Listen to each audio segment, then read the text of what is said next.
fishing, it's in my soul. Welcome to the Salt Strong Podcast, disrupting fishing entertainment as you know it. Prepare to laugh. Prepare to get to know fishing legends in a whole new and unfiltered way. And on occasion, you might even learn a thing or two about fishing. Here's your host, Joe Simons. Like diamonds. Hello, Salt Strong Nation. It's Joe Simons. Like diamonds, we are back again. Got my boy, Captain Ben Chancey. This guy, I looked at his stats before I made the call to Ben, and he is now at like 163 million views. For all you young bucks out there that are looking at maybe becoming a YouTuber, like this is the guy that was doing it before the word YouTuber was even a thing. I've been following him forever. I've watched countless videos from his Goliath Groupers to all the goofy stuff he's doing out there, catching monster sharks on everything from rubber tubes to what's the latest now, Ben? Kayaks, not the roundabout boat, whatever's the round boat. Like, dude, you're constantly entertaining and constantly catching massive fish, man. Yeah, the crazy one right now is I'm dressed up in an alien costume and a rubber tube, and I get flipped over real fast. I thought it was a shark or a Goliath, and it turned out to be a dolphin. Ate my bait, sent me flying in the water. I'm looking over here at it now. So this is mysterious animal tracks alien. Oh my god, the picture is that the one? That 16-minute video? That's the one. All right, I gotta. We'll have to embed that in the show notes. Hey, before we get started, I want everyone to know that if you're still listening to this in October or November, we do have a giveaway, and this is for a free fishing trip with Luke and I. We're going to go offshore fishing with Hubbard's Marina. Our boy Dylan over there is going to take us out, 10 of us, and here's how to win. This is all on iTunes. Although you can win even if you're listening to Stitcher or anywhere else. All it takes is you give us a review, preferably a 5-star review. Give us a review on any of those platforms. Take a picture of it, screenshot it, that's simple, and then email it in to fish@saltstrong.com. We'll automatically enter you in the giveaway. We're going to give away all kinds of free stuff. And if we overtake Orvis, which, by the way, Ben, did you know this? Orvis has the most reviews out of any fishing podcast in all of iTunes, and I think we're number 2 behind him. But Orvis, of all companies, has the most reviews and all. And yeah, they've been doing it longer than anybody, but doggone, like how much can you talk about nymphs and steelhead and what kind of fly fur you're using and stuff? I don't get it. I think because it's cold up there, so they don't get to fish as much as we do. So they do a lot of talking during the cold months. I guess. I tried to listen to some of them, and I like Orvis as a company. I even own some like Orvis luggage I've had forever. It's great stuff. My brother owns quite a few Orvis fly rods. But doggone, I can't listen to a episode about fly fur for an hour and a half. Like, they're talking about rabbit fur and all these. I can't do it. So anyhow, we love Orvis, but we're going to make this kind of a fun competition. And if we overtake them by the last day of November in terms of total reviews, so we need your help. Please get the reviews. We are quickly catching them. And if we overtake them, then we will do this amazing trip. But worst case, we're going to give away a ton of free apparel, hats, and stuff just for leaving reviews. And all you have to do, it's completely free. Just leave us a review, take a screenshot, or a picture with your phone, and then email it into fish@saltstrong.com. All right, Brother Ben. Tell me, like, where all this started. I know you're a Polk County boy like myself. You're Bartow, right? That's right. Bartow High School grad. Oh, yeah, baby. Are you born in Florida? Yes, born in Bartow and born and raised in Bartow all the way through high school. Son of a god. And then, like, tell me, like, do you have a first memory of fishing? I assume you're fishing ponds and lakes and stuff like I was? Actually, my grandfather, he had a houseboat. And my first real remember, I want to say I was probably about 2 years old, and we took it down to Pineland. And we actually left out of Bokeelia. And we used to always stay on Cayo Costa, or we'd camp on the boat at Cayo Costa. And that's kind of where my first fishing adventure started. Too cool, man. So you were one of the few doing a little bit more saltwater than fresh in the beginning. Well, it kind of worked like this. I freshwater fished when I couldn't go saltwater fishing. And I got to go to saltwater fishing probably, I don't know, we probably got to go about 20, 25 times a year. Okay. That's a lot. Especially when you're in Central Florida, you know, in the Bartow, Winterhaven, Lakeland area. So it's a real trip, you know. Yeah, it's interesting. So what I've found, and I was actually born in Tampa, but moved to Winterhaven when I was 3. So really, most of my memories were in Winterhaven, and I went to Winterhaven High, and we were a little bit better than you at baseball a couple of those years, but you guys were better in most every other sport out there. But it's interesting that like it feels like half of the central Polk County people go over, like have either places, second homes, or vacation places, and like that Vero, Fort Pierce, like a lot of them go that way, and then the other half goes over to Tampa, St. Pete, Little Gasparilla Island, Bokeelia. Did you guys ever do the other side, or were you guys pretty much all golf? I didn't go to the other side until my wife's uncle and nephew started going and fishing out of the Stewart area. I think they started fishing there probably the late 90s. Okay. And I fished over in Stewart for the first time. I want to say it was somewhere around 99, 2000. That's my first venture over there to the East Coast for the most part. Except for one time, real quick, like one time I fished out of West Palm Beach. I was fishing with a good friend of mine, Jason Odom, who played for Bartow, then played for the Gators, then played for the Bucks. Yep. And we went out there. It was one of my first big fishing trips out of a center console contender type boat. And a nor'easter came in, and we got stuck out of the inlet. The sea started at like 3 to 5 foot. Then they went 5 to 7. Next thing we knew, we were in 10 to 12. Dang. The Coast Guard was getting called out. People were drowning. All kind of stuff happened. And it started lightning striking the water. And then we saw like 5 water spouts on the way to the inlet. So we all kind of and we turned around and said, we were probably about 3 miles, maybe 5 miles, somewhere in there from making it back to the inlet, but we had multiple water spouts we had to dodge to get there. So instead of going the rest of the way to the inlet, we turned around and started going north, kind of riding with the waves, and it got worse and worse. That was a bad idea. If you're close to shore, take the beating to get the rest of the way to shore. Don't leave with the storm because it only gets worse. And before we were all said and done, I think we ended up in the 20 plus seas, and it was well, our wives thought we were going to die, and our boat filled with water. We had to call the Coast Guard and all kind of stuff, but fortunately, God brought us back, so it was awesome. Man, yeah, you don't forget trips like that. Jeez.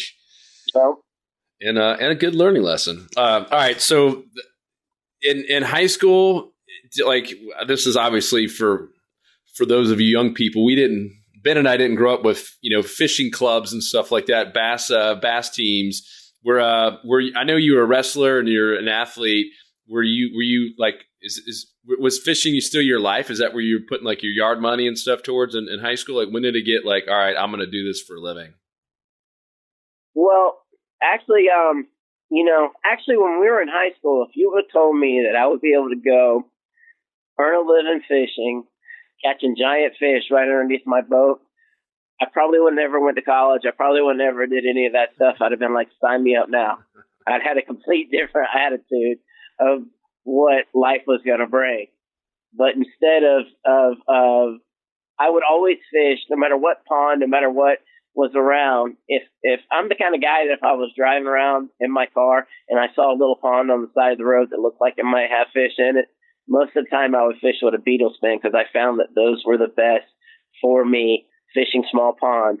So I would fish a pond behind Publix, a pond in the middle of a park, a pond here, wherever. And that's where I really spent most of my time with pond fishing. The old beetle spin, huh? Oh, it was great. I've got a lot of 10-pound bass on beetle spins. Dang. And so, and then like, where'd you go to college? Old college right there at Florida Southern College. Oh yeah, heck yeah. Yep. And then what? Like, did you? I don't know the whole story. Did you get a normal job, like a normal job where you graduate college and? Yeah. Well, so here's how it worked. After I left high school, I went to Polk Community College, and at Polk Community College, I originally went for a business degree, and then I got married, and whenever I didn't finish my associate. Whenever I got married, and I started selling cars. So I sold cars that now it doesn't even exist anymore, Saturn. But before Saturn, I sold it there at Cannon Buick in Lakeland. And then I went from Buick to Toyota to Saturn. And I stayed there for a few years, made a great friend, and I really learned how to do business. It really helped me in the future with my fishing business. But anyways, from Saturn, I decided, hey, I have my wife now. We were having a child, and I decided to go back to college. But I decided to go back to college to become an educator. So I got my degree in education from Florida Southern College. And then whenever I was looking at where I was going to teach, like I said in the beginning, I started fishing in a Pine Island area from whenever I was like 2 years old. Well, we would always drive from Bartow, and we'd go straight to Pine Island. We would never go any further south. So we never made it to Fort Myers, never made it to Cape Coral.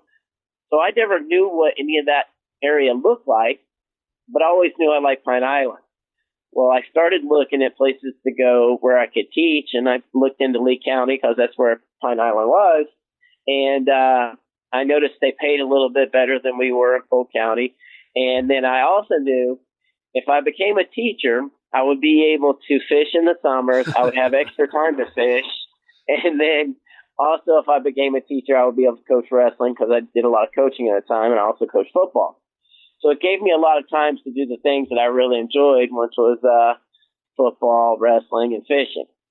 So that's how I ended up down here, was because I got a degree in education, but my degree in education was kind of prefaced by saying, these are things I really love to do. So what helps me do those things? That's pretty funny. Did you ever start a teaching job? Oh, yeah. I taught for 2 years. Okay. I taught with wrestling. We had a good team. We did really well. And then into my second year, I finished up my second year of teaching, and I actually got a call from Blair Wiggins from Addictive Fishing when he was, it might have been his third or fourth season. And at the time, we were posting on the Florida Sportsman Forum.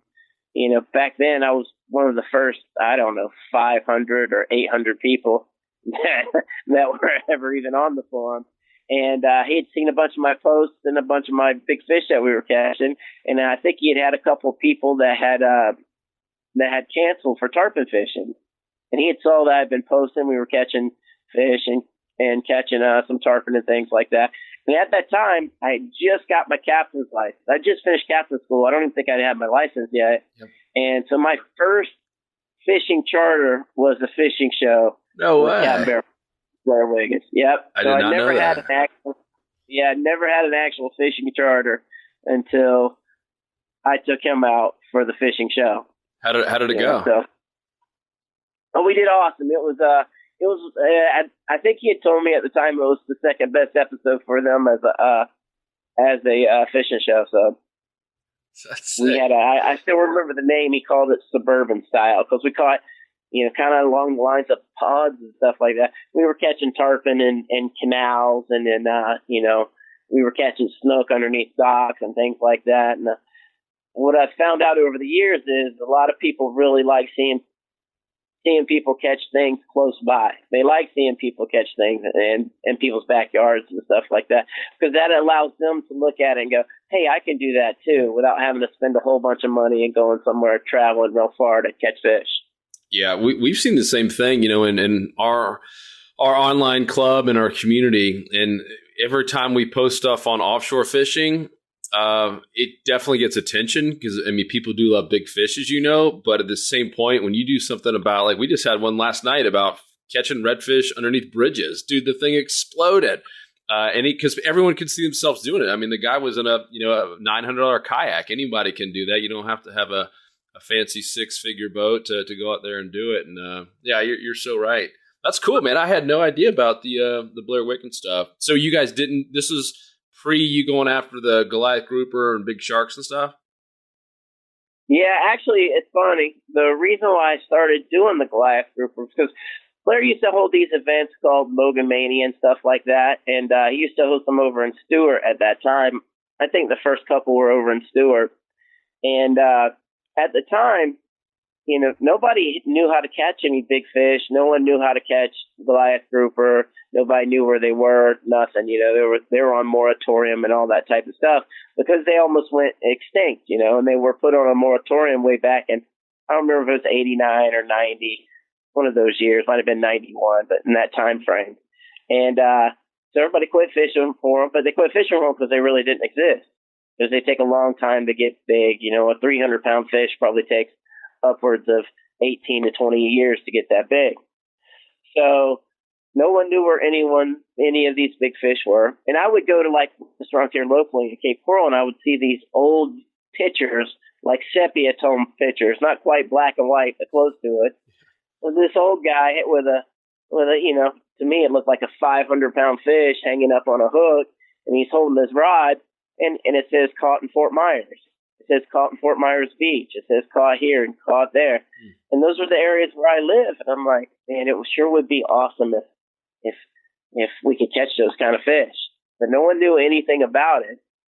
And I remember going to the Mogamania thing, and I said to Blair, I go, hey, Blair, dude, you really should do some shows catching giant fish like Goliaths or something. But I know you got to find a captain that knows how to do that. But, I think those shows would do really well. And at the time, this is what he said to me. He said, why would I want to do that? So at that time, lightning bulb flashed for me. And that's whenever I decided, that's what I'm going to do. I'm going to learn how to catch big fish, and that's what I'm going to focus on. Big, close to shore, inshore fish. And that's kind of where it all started, with me focusing on catching the biggest fish I could as close as possible. Dang. So did his show help put you on the map to start the charter business where you could quit teaching, or how did that evolve? What it does, it just gave me a kickstart as far as it allowed me to say, okay, this is what I want to do now. So I didn't return to teaching after that. It was the end of May. It was the end of my second year. Yep. And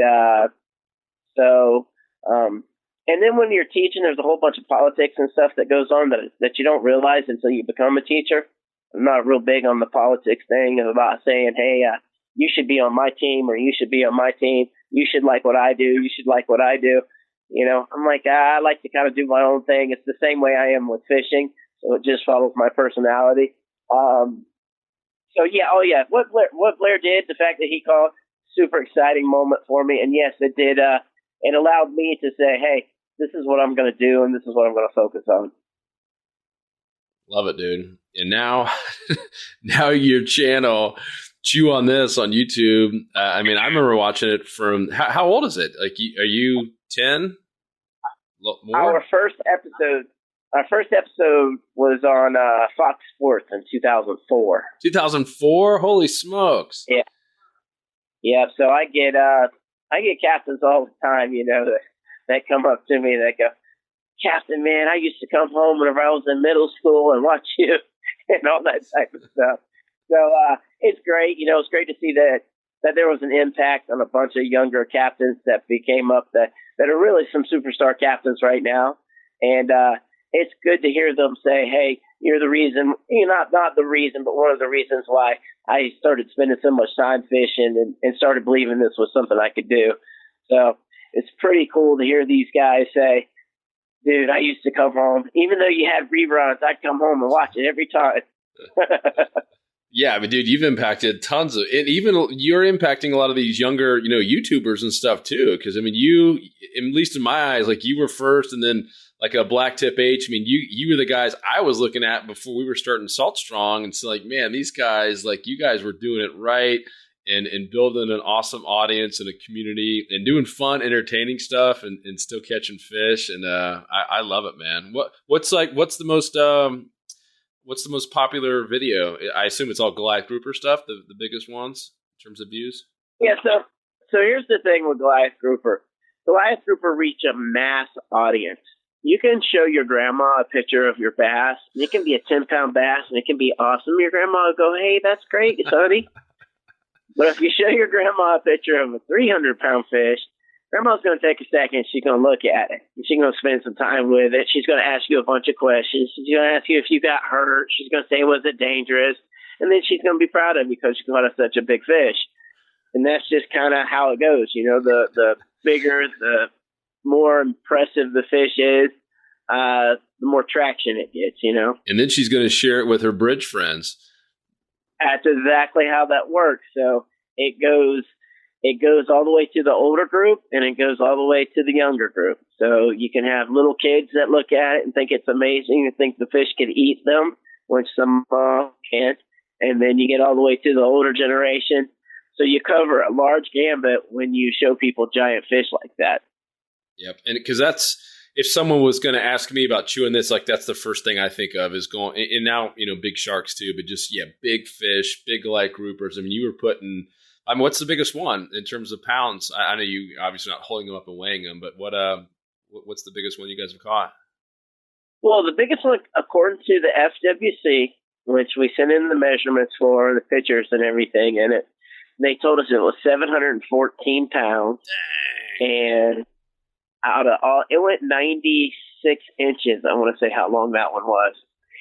And the funniest thing about this fish is, out of all the fish we've caught and all the giant Goliaths and all this stuff, the biggest one we've ever caught was Captain John Black out of a float tube. Captain John Black. He's the Georgia Tech guy, right? Yep, Georgia Tech guy. Yep. That's too funny. God, 714 pounds. So what kind of structure was that Goliath in? It was over a sunken barge. Okay. Man.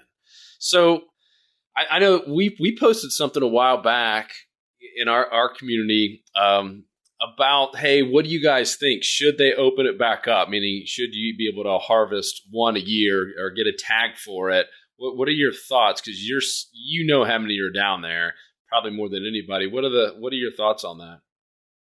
Well, since our red tide came through last year, a whole bunch of them have been killed, and they're not nearly as. Our fishery down here in Southwest Florida, over the past year for big Goliath, is probably down. And this is my guess, and I'm telling you by the number of fish that I've seen, by the number of fish I've caught, it's probably down 75%. Dang. Yeah. So, out in my area, people, you do a good job, so people are always going to kind of copy and do what you do. I understand.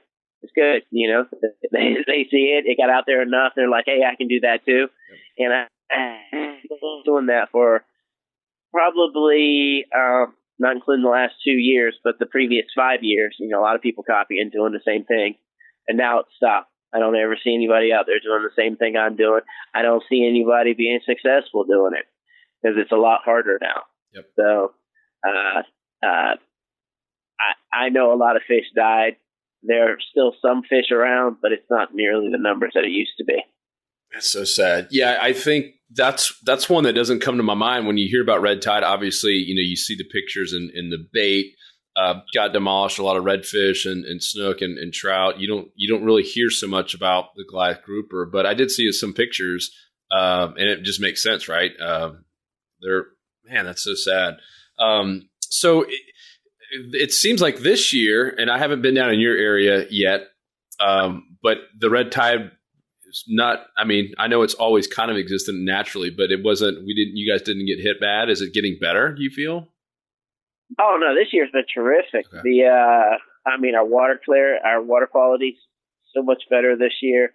The red tide, it's like you're saying, it's always around somewhere. It's just according to how thick it gets and that type of stuff. And unfortunately, that last year, since we had no storms and nothing to break it up, it was able to kind of grow. And it would move from north to south up and down our coast. but it would never dissipate because there was no storms to really break it up. And until that hurricane came and beat up the panhandle, the red tide just stayed together too much, you know? Yep. So is the bait back too?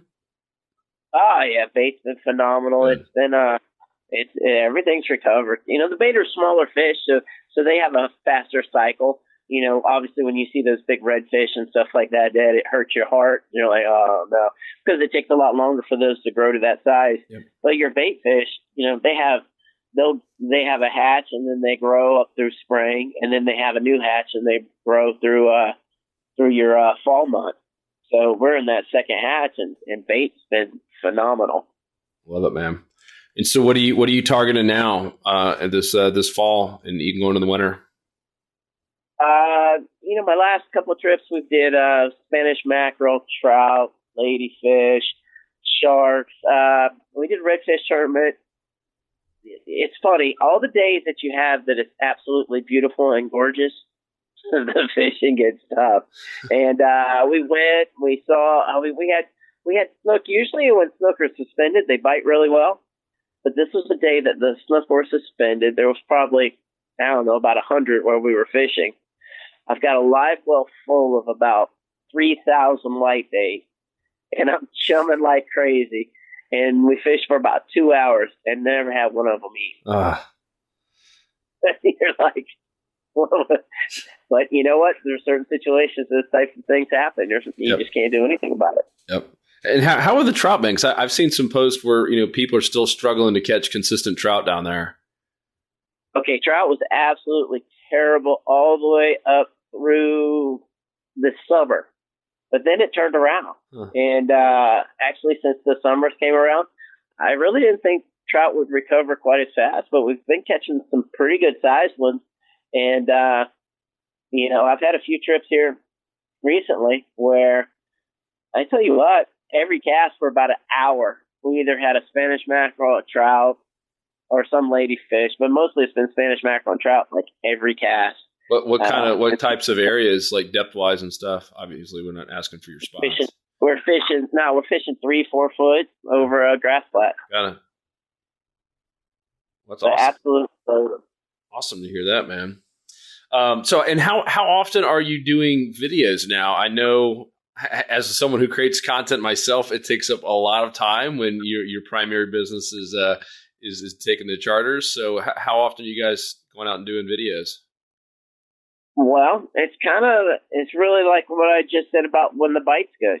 So the other day when we were catching a fish like every single cast, it's time to film. You know, I'm not the guy that likes bringing out the film crew and all that type of stuff. I did that originally back in 2004 when we had the fishing show. We bring out your film crew and all that. But then what you're doing is you're trying to force your show. Typically when I'm out and I kind of get a beat and see what we're doing and when it's good, if you happen to be out with me and you're a client, we're start wearing them out. Well, I'll just start filming it and we'll have a show right there at that moment because fishing's good. So if the fishing's good, let's make it happen. So what about the ones where you guys are dressed up like Chewy Chewbacca and all the other stuff? Is that when you don't have clients, or do you just carry costumes and stuff in the boat at all times? Nah, that's all those shows are usually done in Stuart, Florida. Okay. We have you know, in the summers, you can't really fish the East Coast as much as far as I know, as far as my style of it. The rest of the year, because what happens is you get a bunch of these northeast winds, you get a bunch of east winds, you know, it's out there, it's really rough, and it gets really hard to fish the type of stuff that we like to do. So typically in the summer months, it calms down, you can get out there, you got a morning where usually you don't have any waves until, you know, 11 o'clock, 12 o'clock. So we have a window, we've got certain spots we like to fish, and then those spots, you know, since I've been doing this particular style of fishing since 2004, you know, people are only going to watch you catch a giant fish so many times before they become complacent and go, oh, great, he caught another one. You know, which is kind of terrible, but I understand, hey, how many times are you going to watch the same show over and over? So since we've caught fish out of boats and did all that type of stuff, you know, we decided, well, what can we do to make it harder? Here we try to do something that makes, starting in 2015, we're like, well, let's see if we can catch one out of the kayak. So we went. I really didn't think it was possible. I know how hard the Goliaths pull. I know the Goliaths can pull up to 3 times their body weight. So if I've got just a 300-pounder on, it can put 900 pounds of pressure on you. Well, it doesn't take 900 pounds of pressure to flip a kayak. So I never really thought it was possible. We did some different rigs and did some different things before we went out there. But then once we tried it, since I've got a lot of experience fighting these particular fish, I figured out how I needed to hold the rod, what I needed to do, and I was able to stay in the boat for the most part. I caught one 250 pounds or such. The first one I ever know that was ever caught out of the kayak was about 250 pounds. And, it was possible to do. Now, since then, we've been flipped over many times, and it's not because we were trying to be flipped over. We were just fishing areas where you're hooking really big fish, and then those big fish are running straight for a structure. So we're having to fish a tight drag, and then those fish don't run straight off the front of the boat. They run over, they'll run on the side or to the back, and you and I both know if you get heavy on a side on a kayak, you're going to flip right over. Yeah, adios. And that happened to us multiple times. It only happened because it's just hard. There's a reason why you don't see other people doing those types of shows, because it's not impossible, but it is super hard.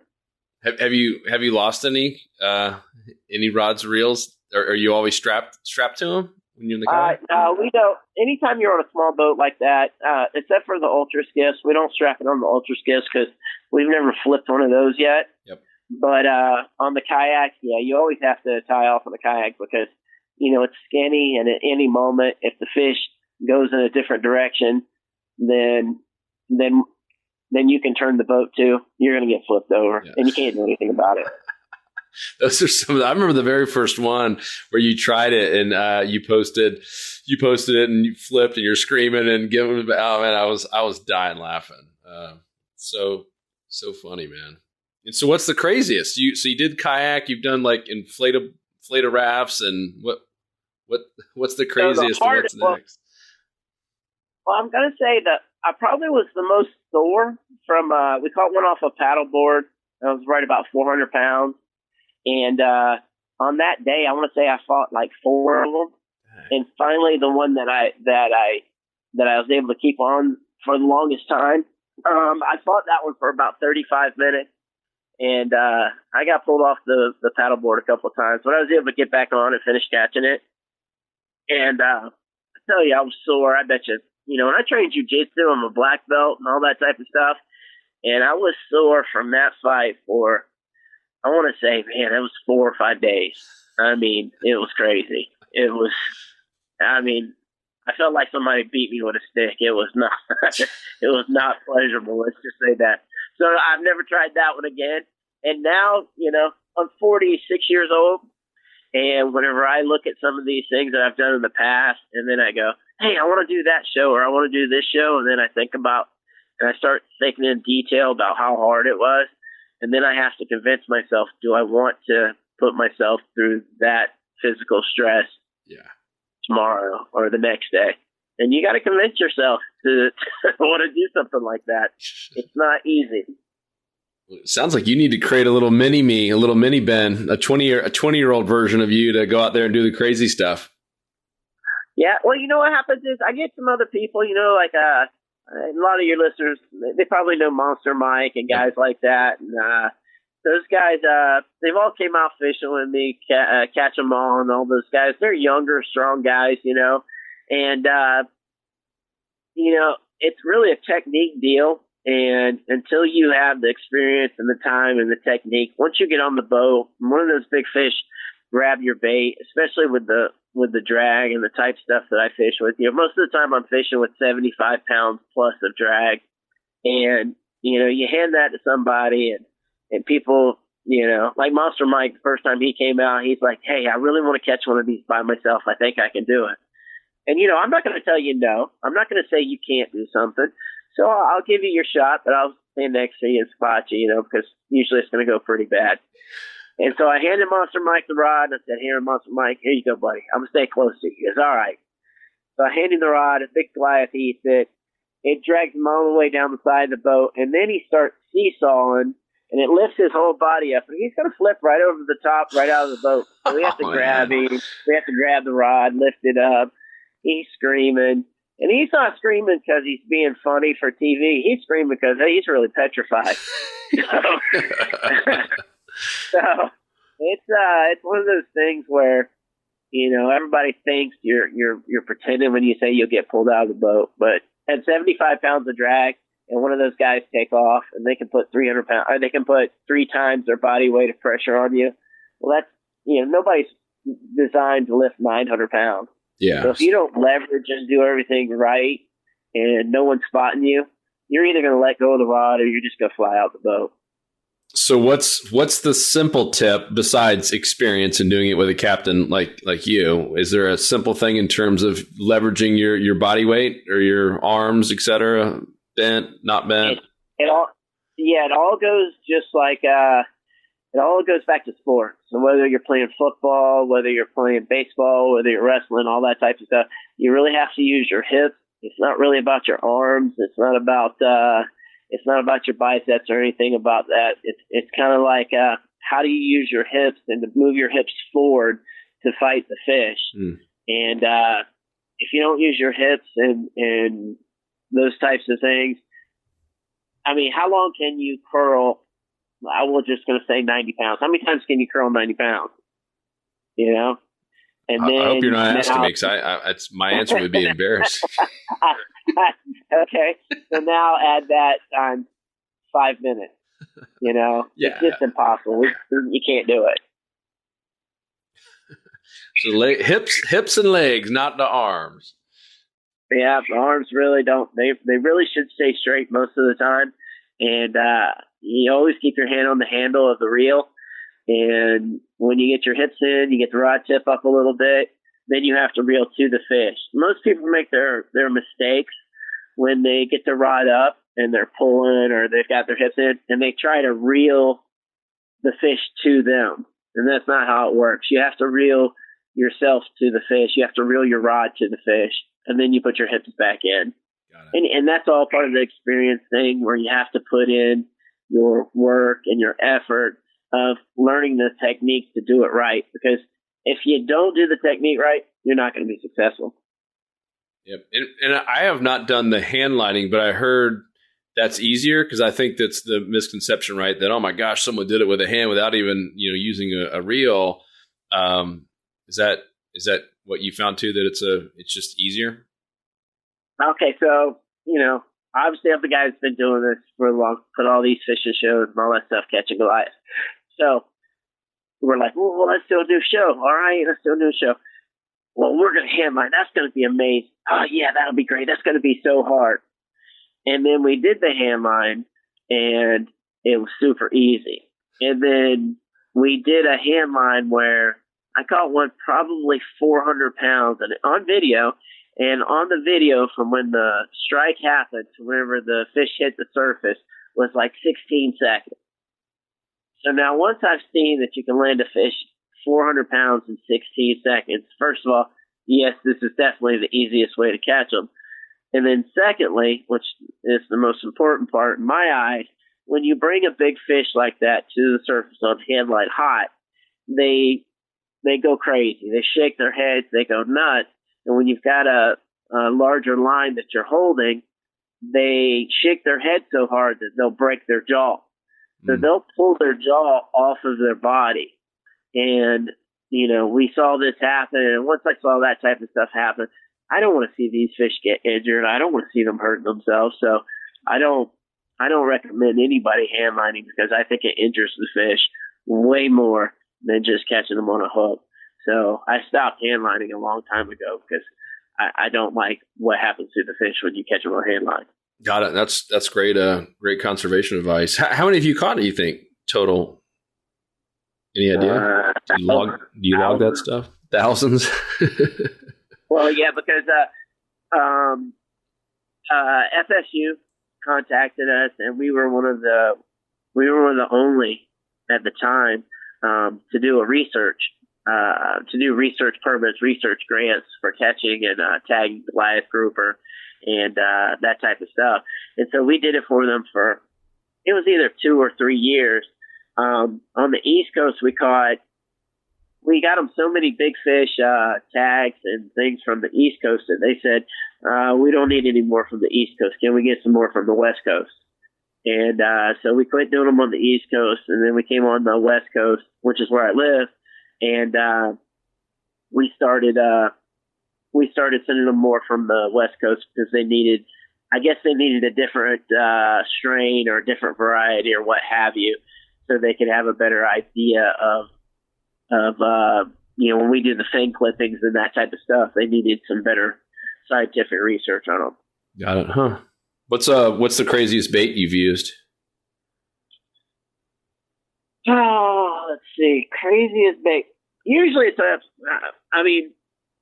whenever we first started doing it, I'm going to say whole live bat rays, 20, 25 pounds, using these giant bat rays for bait and watching the Goliaths chase them, especially on the West Coast, used to be absolutely incredible. And then on the East Coast, a Goliath will swallow a 20-pound bonita like nothing, Yeah. And my buddy, the biggest I've ever heard getting eaten, this wasn't me because obviously I don't catch enough of these close to shore, but Captain Nelson Diaz, he was offshore. I think he was fishing either the Pegasus or the Blue Hole, one of those places. And they had an amberjack. He estimated at the time to be about 75 pounds. And he's fighting this amberjack. And it's in a little over 100 foot of water, I think. And he's fighting this amberjack. All of a sudden, he sees this, submarine coming up. And he's getting the amberjack close to the back of the boat. He gets it up, and all of a sudden, this Goliath eats this 75-pound amberjack at the side of the boat, and then just swims right back down to the wreck. Dang. 75 pounds. And you go offshore, you fight amberjack, they fight like crazy. Yeah. It's amazing. And then there's a fish down there big enough to come up and swallow it whole. Dang. That's nuts. Now that one, I didn't see that particular fish. I know the one that we caught was estimated at 700 pounds by the FWC. That one's probably bigger than that one. Yep. But that one there wasn't getting caught, especially not on an amberjack rod. Yeah. So what kind of gear what do you have to use? What have you found is the best?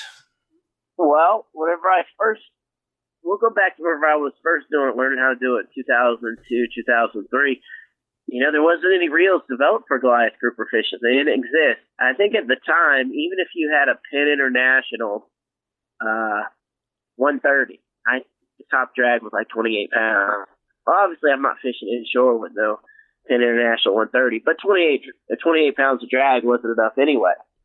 So I had at the time a Penn lever drag, which isn't a Penn lever drag reel, which wasn't strong enough either. The way you had to fight them and fish them was you had to put your thumb on the spool, and you can never let lines start coming off the spool. If you let lines start coming off the spool, they would spin it so fast, and they would just spool your line, break you off, and break everything. So the first big one that I ever caught, it was at Sanibel Causeway, and we were actually fishing with Jack Prevail. And at the time, we were laughing. We never seen anybody. I had like a 7-pound Jack Prevail on. So I casted it and made this huge splashing sound, and we all laughed. We're like, that's fun. I can't believe you're fishing with that. and then the guy ate, and all of us in their boat were like, no way, something ate that. And so it ate. It was ripping out going tight. And I fought this fish with my thumb on the drag.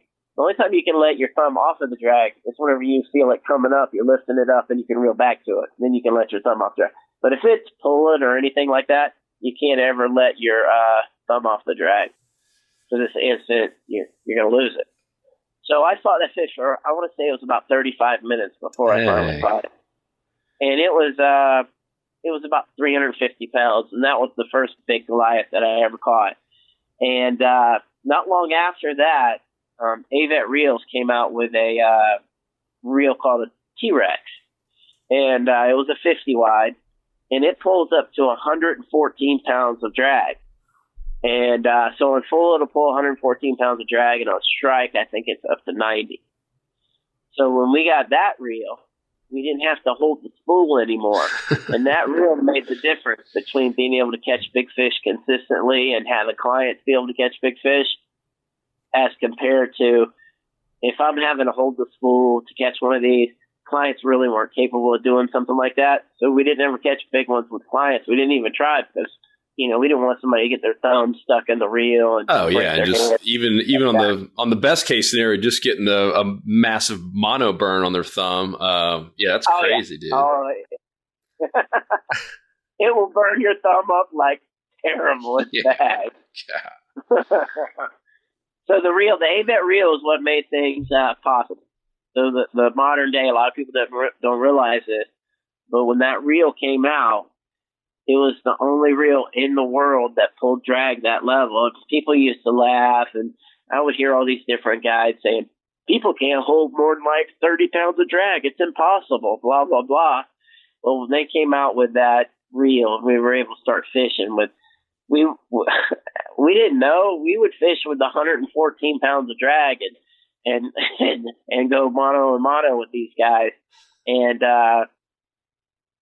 it was crazy. It put so much pressure on you at 114 pounds.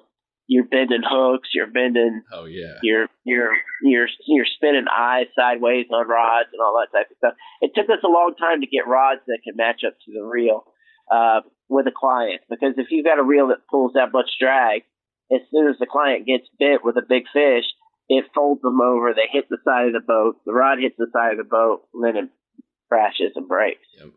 So we had to. Over the years, different rod builders did a better job. They came up with better blanks, and now they don't break quite as fast when they hit the gun on the side of the boat. And do you still use the same TRex reel? I use that same TRex reel up until a couple of years ago. I had a guy on the boat from Kentucky. He was on the front of the boat, and had some clients from Alabama too, and they had been on the boat with me multiple times.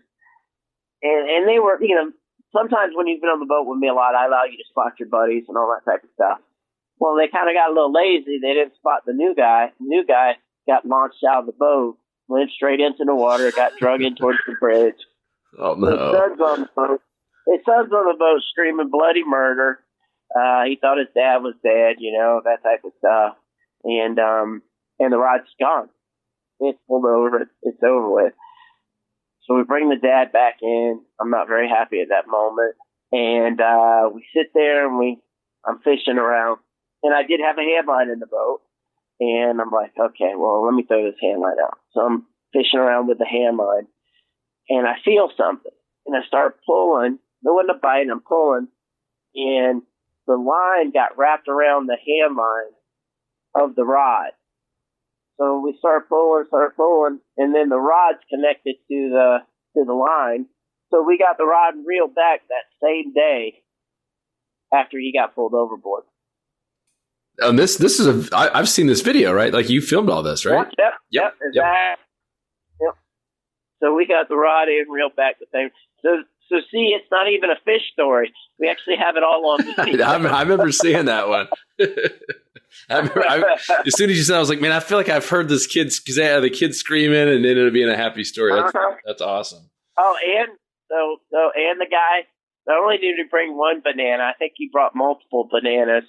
And after he got pulled overboard, couldn't believe it, right? He got pulled overboard. He's on the front of the boat, and he's eating his banana. And I'm like, hey, wait just a second. Let me take a picture of you. He had no clue that I was getting him to say, can't believe you're eating a banana right now. And you just got pulled in. You just got pulled overboard. So, do I think bananas are bad luck? I know why they say they're bad luck, but I do know some crazy things do happen when people do have bananas. Yes. So, I don't know exactly what to say on it, but I know we've had some crazy stuff. when people have bananas. That's too fun. All right, so what? I think we're going down the path of. Do you still use the TRex reel? Yeah. So you still do? Yes. Yes.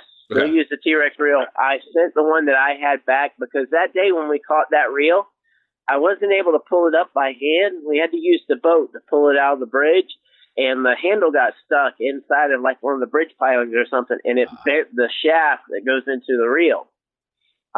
We tried to fix it. We couldn't, so we sent it to back to AVET, and they ended up sending us a new one. Nice. So it never broke because of a fish. It broke because it got stuck inside of the bridge, and we had to pull it out with the boat to get it out. Got it. 99.9% indestructible. That's awesome, dude. That's awesome. So a couple last questions. I know you have a wife. I've seen your wife and daughter. Your daughter, I think, in quite a few videos. What do they think about all this and you? And your daughter's a little bit older now. Is it like, hey, my dad's a celebrity, or does how do they love fishing as much as you do? And how is that? I'm always curious how that is with family, and you're a celebrity and all over YouTube and have 160 million views. How's that go down in the house? Well, my wife and daughter usually only fish with me on fishing show days. So if I have something cool going on and I say, hey, we're gonna go do a fishing show, I'd like for you guys to be in it. That's usually the only days they come out to go fishing. And then my daughter, sometimes when we first start fishing, I'll go, come on now, you're better than that. You're my kid. And then she'll get the rust off of her, and then she'll do really good. And then I'm like, that's nice. That's how I taught you. But at the beginning, sometimes I go, come on now, get that rust off of you. And then what happens is, believe it or not, they get really competitive. So even though they don't fish with me much, when we get out on the boat, and if a fish is getting the best of them, or if they're losing or something like that, I see some competition come out of them. So it's kind of good to see them get pumped up about winning. They don't want the fish to get the best out of them. So the video that we did with my daughter and the shark, when she's in the ultra skiff and she's fighting a bonita, and then the shark's chasing her bonita, and she's screaming and freaking out, and the sharks are all around her. That boat's only about 6 foot wide. Yep. So, with those sharks, bull sharks too, swimming around your boat, it's kind of a little freaky. And especially when they're pumped up, they're trying to eat something, right? So when you got bull sharks swimming around you trying to eat something, and she, only comes out on the boat a few times a year, she handled it pretty well. Although when we were getting her off the ultra skiff back onto the boat, she was actually shaking. And but she wasn't shaking to the level where she was like, I can't fish. She was just adrenaline rush type of shaking. Yeah. It was a really raw moment at that moment in time. I love it, man. And then finally, what's new? Like, what's happening? I know you've got kind of a cool side project, and what's the latest in the next year or two? What can we expect from Capt and Ben and Chew on this, etc.? Well, what we're going to do next, right? We've got this little scooter thing that this company sent me, and I'm just going to hook a big bonita up to my foot, and I'm going to swim down towards the wreck, and I'm going to let it eat. I'm just kidding, man. I was like, wait a minute. This could. I don't think I could breathe underneath there. You know what? We don't ever. It's funny. I don't ever really kind of plan out that far ahead. I know certain seasons, certain things are pretty awesome, and then I kind of make it where if I just try to be available if something cool happens, and that's the way we keep it open. The deal with these last few things and the last things we've tried to fish with and stuff, I think I'm 46 now. Eventually, people are going to be tired of seeing me catch fish. So I'm starting to bring in more people to try to catch fish out of different vessels and different things like that. So probably some of the new videos is going to be other people attempting to do what I've done, which I think is going to be great because now we're going to have a lot more bloopers. We're going to have a lot more crashes and a lot more calamities, because if you don't have experience doing it, or if you've got just a little bit of experience doing it, and then I put you in one of the little boats like a kayak or a float tube or something like that, it's going to be pretty entertaining, I would think. Oh yeah, because I mean you're now to the point you kind of make it look simple, right? And I think a lot of people take it for granted. And even you just telling the story of Monster Mike, I think we could all visualize that. And all of a sudden it's now real how tough it is. And it ain't acting. It's the real deal. 100%. And real quick, we've had some professional athletes, professional football players, professional basketball players, and things like that on the boat. These guys are the tops of all over the place. They are physical specimens. And one thing I got to say about those guys, they've all been very coachable. Yep. So even though they took a beating doing the type of fishing and they still needed spotting and stuff like that, they were able to listen well enough to where they did better than most of your people that come on my boat fishing because they're used to being coached and they're used to being told the position to get their body in to be the most successful. So I've had some professional athletes do very well. They weren't able to do it without a spotter, but they were able to do it to where they were able to land the fish. But you still got to see them struggle being professional athletes. It's kind of amazing seeing someone that's a superstar and still struggle catching a fish.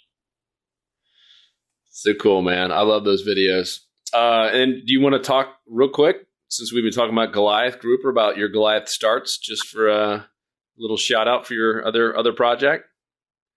Yeah, sure. We've been working on the product since 2015. It's called Goliath Start. And what it is it's a little bit larger than the size of your iPhone Plus. It's about 2 inches thick. You install it in your car, you install it in your boat, and you have a remote with it. And if you're ever anywhere, you're at the shopping mall or out stuck in the middle of the ocean, and you have a dead battery, all you have to do is press the remote, and it sends a charge to your battery in your car or your boat, and it allows you to always crank up your engine. So no matter where you are, you're never going to be stuck with a dead battery because this battery sits there dormant until you press the remote and say, hey, I need you, which is awesome. So whether your wife, your daughter, you, or whatever situation, somebody's stuck at the gas station, whatever, you're always going to be able to start your car. And if someone's stuck at the gas station or a parking lot or something, you can actually open your hood. You can pull the unit out, you can connect jumper cables to it, and then you can crank their vehicle as well. It's super incredible. And then the size of the battery that's in the unit is about the size of a king-size candy bar. And from what we're told by the manufacturers, it's the strongest battery in the world for its size. We've used it to crank F-250 diesels without a battery. I've also cranked my boat. I've taken the battery cables completely off, not connected to anything, and I've cranked my boat like 25 times in a row without anything, without any battery whatsoever. So it's a super product. The way it's working out for most of you guys to be able to get them, it goes directly to car dealerships and places like that. Look for them over this upcoming year. It's called Goliath Start. It's a super cool new product that's patented that it's almost like having an airbag for your battery. Yeah, I love it. And especially, I think for most of our listeners, everyone obviously has a car or truck, but the boating side too, and there's so many boats. I know not you necessarily because you're out there every weekend, usually every day, but a lot of people have boats and, they sit on a trailer or lift for sometimes a month and all of a sudden they get there and won't start. And I think that's going to be a huge opportunity. So, I think I wanted to bring it up because you told me about it. I was like, man, that's so cool to be able to start your boat, car, truck, whatever, even without a battery in there. I think we'll probably be seeing these in a lot of vehicles and a lot of boats. So that's awesome, dude.